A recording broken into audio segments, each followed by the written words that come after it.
Management ng Carolina Hotel and Restaurant dito sa kanilang function hall para sa pagpapaunlak sa atin na maging venue ng pangatlong entry ng Level Up 3 ng Encuentro Paddle League. Maraming salamat sa lahat na patuloy na sumusuporta sa Liga since day 1, since March 1, 2023. Pero ngayon, nasa quarterfinals na tayo ng pangalawang edisyon ng World War Tournament. And maraming salamat siyempre sa lahat ng mga sponsors natin. Mabagin natin yung iba maya-maya. Pero MC ko sa kanan! Magpagkilala ka. Yo, Chantoy. Shoutout nga pala sa Espiritu Family, DYG Encuentro, Popis Billiards, Doc Renzonato, Ralph Keano, Ken Karigma, Paul Jonas, Koy Koy sa anak niya, King Joey, Kuya Pope, Kuya Jonel, at sa lahat ng gusto magpa-shoutout.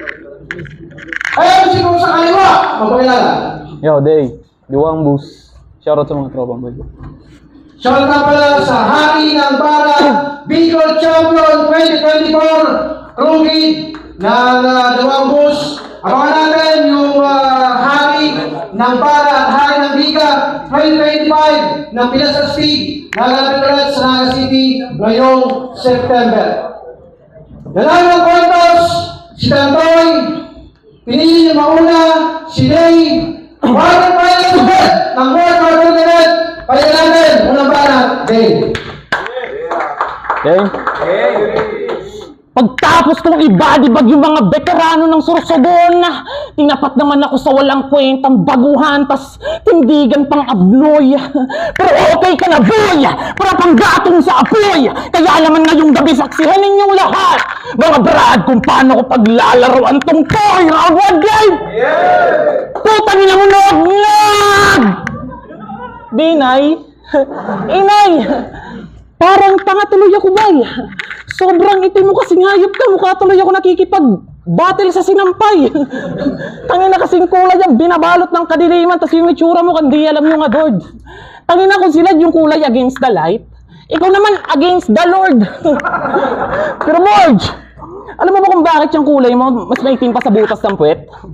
Nung pinagbubuntis ka kasi ng mama mo, yung cravings niya lagi, adobong puset. Tangina shit.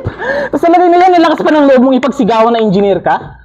Ulul, wag kami lokohin mo man. Di ka engineer, timang. Kasi kitang-kita dyan sa kulay mo na labor ka lang. Tingnan mo kasi itsura mo. Tangina mo kung sa maitim ka na nga, nagmamantika ka palang yaka. Tangina kung si Krugid pinakalanan namin Krudo, ikaw naman dapat pangalan mo Grasa. Umaging tayo lahat parang Grasa. Puginagina mo. Ibang klase ka, bro. Tangina kasi kahit di kita kaaway, nandidilim yung paningin ko sa'yo. Tangina, putang ina mo. Hindi dilim yung paningin ko sa'yo. Pero mga iba, pinapatigil niya mag-rap si Jace kasi wala daw karapatan mag-rap ang mga dina kapag tapos kung putang inang tawang kapal na mukha. Kala mo lagi kung sinong nakakaangat sapagkat yung galaw ni Gago agad ko rin nabisto walang ya. Alam ko na nangliliit ka lang dyan sa sarili mo man at yan ay bunga ng inggit na malala. Kasi kung tingin mo ikaw talaga yung nasa itaas, ba't ikaw itong nangihila pababa? Di rin naman ako nakapagtapos. Kaya isa ako sa mga nabad trip at pumutok yung galit sa mga sinabi mo. Kaya putang ina mo, mamaalam ka na bro. Kasi itong minaliit at sinabihan mo na di nakapagtapos ang siyang tatapos sa'yo. Hindi tayo magkalibel, Tantoy. Malayo ating agwata. Kasi kung ikaw nag-rap lang para sumikat, ako pinalak para mag-rap. Kaya kung ikukumpara niyo ako dito, mukhang insulto naman yata. Nagmumukha lang naman tumatalino kasi panay English pero pag hininay, walang makuhang laman yawa. Magre-reference ng ginugel. Yan ang napili niyang sandata. Kung di mo kayang lumikha gamit ng sarili mong utak, wala kang karapatan tawagin yung sarili mong makata. Tangina kasi napaka-obvious na puro ginugel ang mga linya na ito. Pakinggan nyo mabuti mga bro. Himayin nyo ng gusto. Kaya mag-rap ka na tang ina mo. Patunayan mo ng totoo yung mga sinabi ko. Bitch wa. Yo! Yo, round 1 game! They ain't like us. Kasi si Day, di makabara nang hindi sumisigaw. They ain't like us. Kasi si Day, pagkasingot, Slow mo ang galaw, they ain't like us. Kasi si Day, hindi pang bato, kundi yung bato kanyang tinutunaw, they ain't like us. Kasi si Day, pag may tulak, pumapakyaw. Na may kasama pang sipa ni Bruce Lee. Well, let's see. Kung ikay papalarin, ngayong hindi ako tulak, paano ka makaka-score sa akin? Nakikiangkas lang daw kami sa kanilang movement. Well, ano yung intent? Ma-feel namin yung detachment? O baka yung sakit na naaapakan namin kayo, gusto mo lang mag-relent? Be decent! Kasi kung wala kami ng mga nakakalaban ninyo, hindi kayo mag-aapoy. Be silent of your improvement. Hayaan mo silang tumukoy. Kala mo ikay nasa best form. Ano ka? Si Joy Boy? Pero malabo. Kasi yun elastic. Not as fragile as you, bitch. Iyakin ang puta. Pati si Palara gusto mo pang isama sa kota. Sa bagay, ganyan naman talaga yung mahihina, gusto yung mas mahina pa sa kanya. Kung yung musika ninyo ay panggising sa mga baliw, kami naman ay puso at utak ang nais naming maaliw. Kaya sige, isama mo kami sa mga wala pang tengang nakikiliti. Iniiwasan kasi namin yung mga tao magbigti. Kaya kung sa tunog, ikay nagpapakalunod, bakit katahimik ka nagdulot ng iyong mga taludtod? Pansariling kabutihan yan ang tangin nitong buod. Walang epekto sa iba, yung utak mo mismong inuuod. Sobrang taas ng tingin mo sa iyong sarili. Pati sigar, pinapatigil mo mag-rap. Ano ka, siskastakli?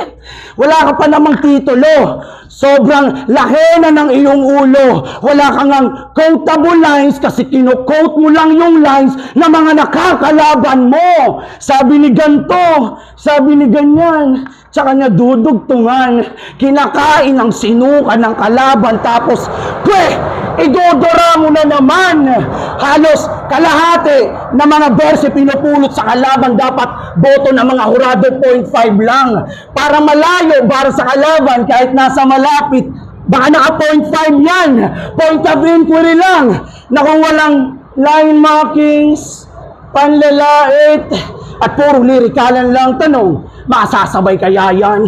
Time. Hey, pahinga natin. Eh ako na. Game! Napanood ko yung Boodle Fight video nyo magtutropa.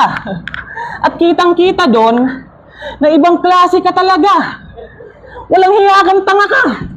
Tangina kasi nananalangin pa lang yung mga tropa mo. Ikaw naka-20 subo ka na. Patay gutom ang puta. Huwag kang mahiya ka naman. Tiwang, hayop nakakatakot yung katakawan mo, damuho. Tanginang to, porkit may fight. Sa Boodle Fight, nakipagparamihan na ng subo. Eh, tingnan mo yung tsura mo. Lumubo ka na, tsaka yung tiyan mo, bakat na bakat bro. Tangina, paniguradong 2 kaldero na lang ng kanin, di na kayo magkikita ng burat mo. Pero kaya lang daw siya tumaba ng ganyan. Kasi maraming food sa kanilang table, yun yung kanyang sinabi. Ulol, wag kami lokohin mo pare. Kabulaanan yan, grabe. Kasi kaya ka lang naman tumaba ng ganyan pare, kasi puro kakain tapos di ka tumatae. Kutsa grabe. At itsaka itumatanong ko lang ha, kano mo si Kulob? Ba't kamukha mo? Kilala niyo yan? Yung mukhang perat kupal sa Timpayaman. Di ba? Mukha silang pinagbiyak na inidoro. Yun yung inidoro, tapos ikaw yung laman. Pero man, gago di porket kamukha mo si Kulog, sa kanyang kasikatan ikaw ay maaambunan. At di porket kamukha mo si Kulog, tangina mo, di na kita papaulanan. Kasi ano bang meron sa'yo? Eh sobra mong wak. Di ka marunong mag-jokes. Bars, wordplay, basta di ka marunong mag-rap. Oo wak, sa utak mo yan ay iyong itatak. Tangina, puro na nga lang ginugel mga linya mo, tangina mo, puro papalpak.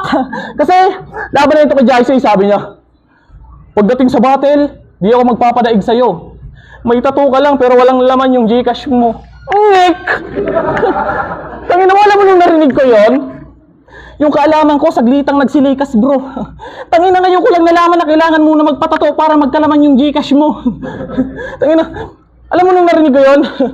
Tangina, ano yun? Basta mag-rhyme pwede na. Isasabay sa sulat kahit walang konekta. So pwede ko rin palang sabihin na kaya panot si Mickey D kasi pandak si Trila, ganun ba yun?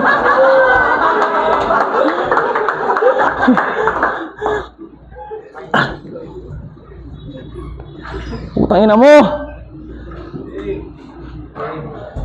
Tapos sabi niya pa, Tinalo mo si Mista. Kahit ikaw yung taga Masbate. Pwes double dead ka sa tinapat na Masbete. Masbete? Wow! Ay, nalinaro mo yung Masbate sa mas better? Tol, di yun better. Alam mo yung mas better? Tumigil ka na mag-rap, pang inakayon yung mas better. Tanginang to.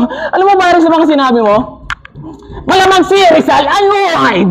Mga nagsisilpo na damod ng uprising.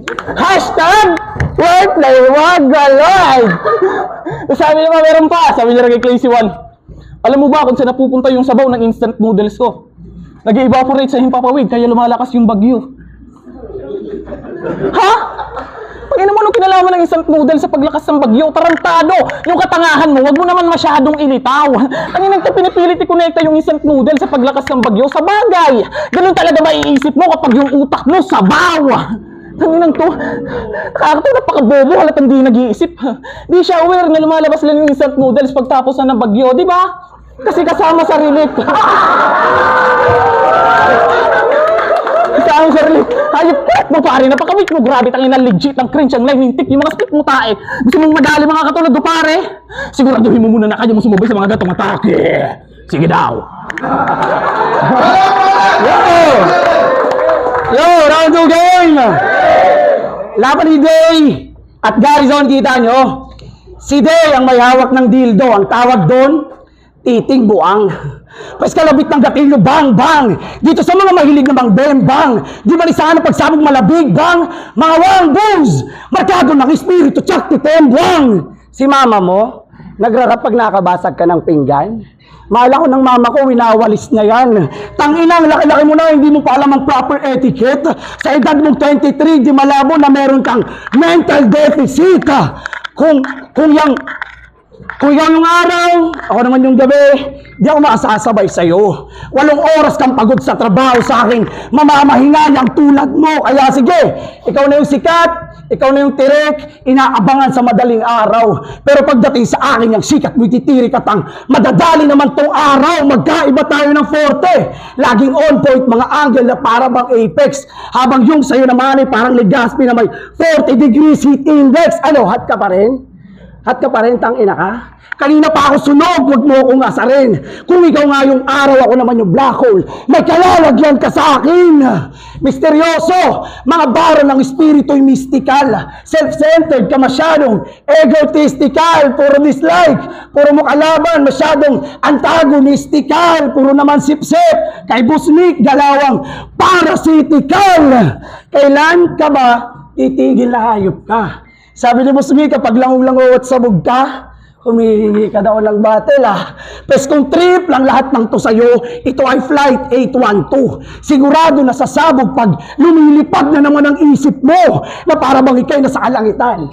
At habang nakaburol ka, sinalad at makasa kakantayin yung kanta nyong hindi tayo pareho. Putabayad ka nun, pati mga kaibigan mo halos hindi ka na iniintindi. Tapos sasabihan ka pa ni Kukid na ang tabang ng makaroni. Ito isang paalala lang na lahat tayo may hangganan maabot mo man ang iyong mga pangarap. Pero wag na wag mong papatigilin si Garrison na magnakaw. Mag-rap. Tayo. Pangatang pangalan! Hey, pangalan. Mahal daw siya ng mama niya. Tanga ka ba, tarantado? Kung mahal ka ng mama mo, dapat tinuruan ka magsipilyo. Baka nangingin mo hype ka. Round 3 game? Yay! Sa mga di nakakaalam, chairman to sa barangay nila. Nakakatawa, di ba? Pinamumunuan ng kurakot na tanga, kaya imbis na gumanda yung barangay, ang gumanda yung bahay nila. Kangina nanalo lang bilang chairman, biglang asenso na si Tukmol. Hanip mga tol, yung bahay nila naging second floor, tapos nagkaroon pa ng bagong motor. Kaya yung barangay nila, puro gulo yung kaganapan tang ina. Dahil sa kapabayaan niya. One time may pumunta sa barangay hall, lumapit sa kanya para ireklamo siya. Ay, di ba? Lumapit kay chairman, pero ireklamo si chairman. Tagay na yan. Manilbihan ka naman kasi man. Maawa ka sa mga kabarangay mo. Huwag puro kurakot, kain, tulog, tas pagpapalaki lang ng bayag yung gawin mo. Tanginang to, walang silbi sa barangay nila, pero dito sa Encuentro, napaka-aktibo, di ba? Kahit anong project, nandyan lagi itong si Aport. Kahit wala niyang laban, lalapag yan sa event. Tipong di makaramdam ng pagod. Kahit anong iutos ni Mickey, di gagawin. Lahat, kahit yata di nabigyan pa ng sahod. Nakakatawa na naturingan ka na chairman, pero sunod-sunuran ka lang sa tanod.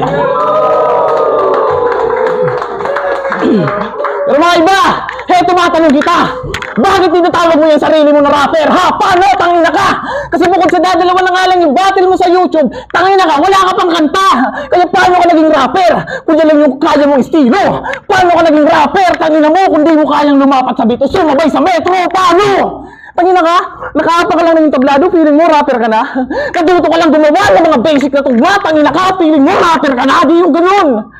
Di yung ganun. Tangina, bago mo tawagin yung sarili mo na rapper, patunayan mo muna, brada. At bago mo tawagin yung sarili mo na rapper, siguraduhin mo muna na meron kang ambag. Tangina, buti sana kung gaganda ng mga battle mo. Pwede pa sana, bay. Ikaso, tangina, dadalawa na nga lang yung battle mo, tanga ka, yung mga linya mo, puro pa sablay. Kasi, laban din ng Crazy One, sabi niya, bibigyan ka ng X, bibigyan ka ng L, patay ka sa oversize. Ang ina talaga na ito, napakalupit. Hayop ang kulit. Nag-reference ang oversize sa damit, pero yung suot niya nung araw na yun, body fit. Check nyo, Crazy One versus Tantoy. Naka-body fit doon si Tokmol. Saka yung suso niya doon, bakat na bakat. Kanina makikita nyo yung tsura doon ni Gago, putya mukha siyang tomboy na may 4 na anak. Kaya pinagtawa ng kapari nung araw na yun. Napakapal pa kasi nung baon mo na berso. Nag-reference ka pa kasi ng oversize habang naka-body fit. Tuloy! Yung linya mo hindi naging sakto! Pero sakto! Kasi magbabanggit din ako ngayon ng sukat, pero sinisigurado ko na yun ay walang tapon. Kasi pag ako nabigay ngayon ng sukat, yun ay sukat ng hihigaan mo na kabaong.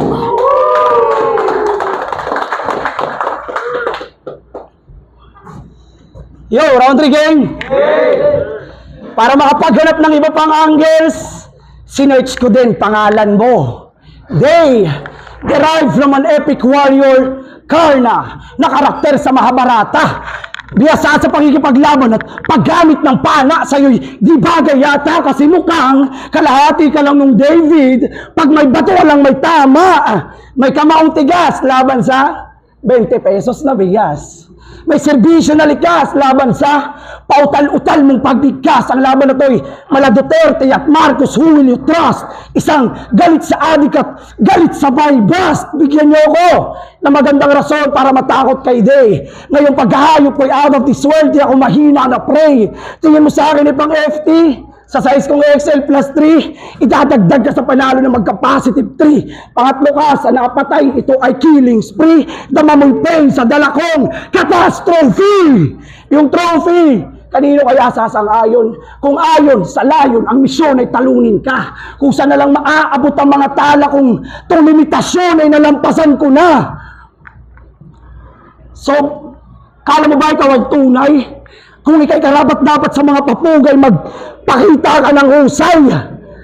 Huwag kang aasa sa lane markings, because after stating what's obvious and correcting your opponent's mistake, you're losing the chance na yung sarili mong gawa ang kanilang matake. Gumawa ka ng original verses para meron kang pagkakakilanlan at para di nila sabihin na si Day ay puro kopya lang sa harap ng mga lalakihan, tigil-tigilan mo pagsabi na pogi ka. Kakaunti naman ang nanunod sa atin na chicks, tangina ka. Anong gusto mo? Anong gusto mo? Mauso ang gay shit sa Encuentro. Kasi ito'y straight. Sinisigurado kong di ako mababakla sa'yo. Dalang-dala. Itong madalas na madala ng pagkabastos. Walang-wala itong kawala. Pag nagwala, puro kagalos. Isinaalang-alang ang sinalang na may salang gustong matubos. Na pag-aralang gamit pangaralang karangalan mo'y tapos. At last, hindi lahat ng bagay sa atin ay tinadana. Pero at least, itong mga sinasabi ko ako mismo may kata. Kaya shoutout sa iyo. Ito na ang corona mo. Line marking time.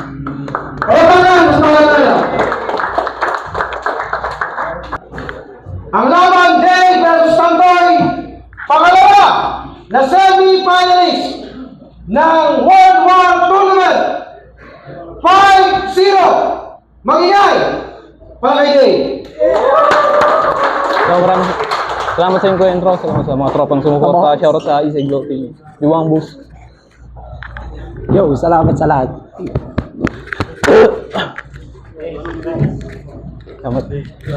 Binoto ko round 1 Pero si nga, Day. yan, mas Kahit may tagwapi lang, na kasi yun. para sa akin yun. Tingin ko, ano pa lang, papainit pa lang sila sa round 1. Pero round 2, malakas yung round 2 ni Day. Ang kaso, doon nag-reflect yung linya yung angles ni Tantoy about sa line marking. Tingin ko kalahati ng round ni Day doon umikot, kaya tingin ko sobrang nag-reflect yung round 1 ni Tantoy, plus may choke pa siya. So binigay ko yung round 2 kay Tantoy. Sayang, malakas talaga, pinakamalakas na round ni Day yung round 2. Sayang lang, nag-reflect talaga yung round 1 na angles ni Tantoy sa round 2. So round 2 Tantoy, round 3 bumaba yung momentum ni Tantoy, pero gahibla lang din, round 3 Day.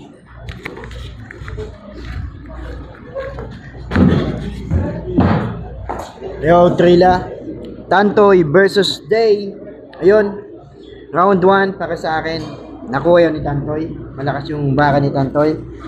Round 2. Yun. Nakuha na yung momentum ni Day. Dire-diretso na yung baka niya. Nakuha yung tao. At round 2 para kay Day. Round 3. Day na yun. Tingnan nyo na lang sa video.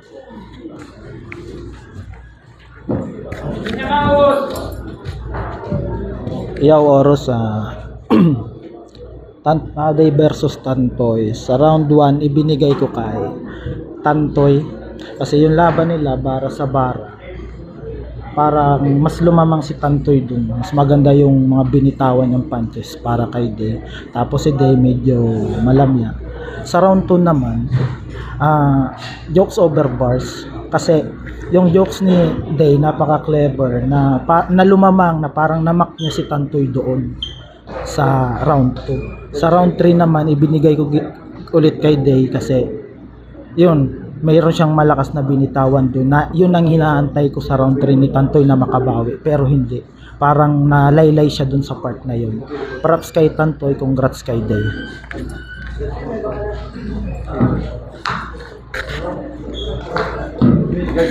Yo, Dos. Ragun sa Rappers Club. Binoto ko sa Tantoy versus Day. So, yung round 1 binigay ko kay Tantoy sa effectiveness ng mga binitawan niya. 2 and 3 kay Day. Medyo laylay kasi yung mga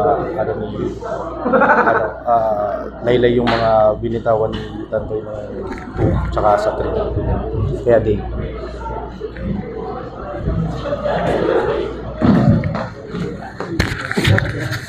Ako lang last, League of Players, Day versus Tantoy. Round 1 binigay ko kay Tantoy. Medyo kasi parang nagsisimula pa lang si Day. 2-3, kita naman na Day. 1, Tantoy, 2-3, Day. League of Players.